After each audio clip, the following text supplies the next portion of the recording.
Vous voulez changer un comportement que vous jugez préjudiciable pour vous, mais vous n'y parvenez pas? Vous allez comprendre pourquoi en regardant cette vidéo sur la science des émotions. Bonjour, je suis Luce Massier, psychologue clinicienne. Alors, pourquoi n'est-il pas suffisant de comprendre qu'un comportement est préjudiciable pour réussir à le changer? Par exemple, une personne sait que fumer est mauvais pour sa santé de nos jours.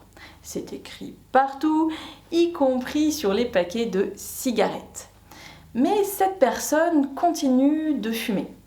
Elle continue de fumer parce qu'elle croit que la cigarette lui apporte du positif, comme par exemple de la détente, du soulagement, de l'apaisement, etc.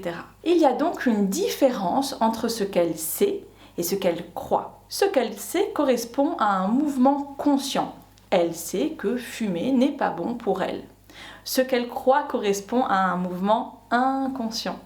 Elle croit que ça lui fait du bien quand même. Ceci nous permet de comprendre que notre inconscient ne prend en compte que ce que l'on croit. Pour changer de comportement, il s'agit en premier lieu de changer de croyance. À partir du moment où vous savez que fumer est mauvais pour votre santé et que vous croyez que fumer est inutile pour vous, vous arrêtez spontanément cette action. Alors, si vous voulez changer un comportement, mais sans y parvenir, posez-vous la question de ce que vous croyez au sujet de ce comportement. En transformant la ou les croyances correspondantes, donc en changeant d'opinion, vous parviendrez bien plus facilement à changer ce comportement. Par exemple, il est intéressant de prendre conscience que la cigarette ne détend pas.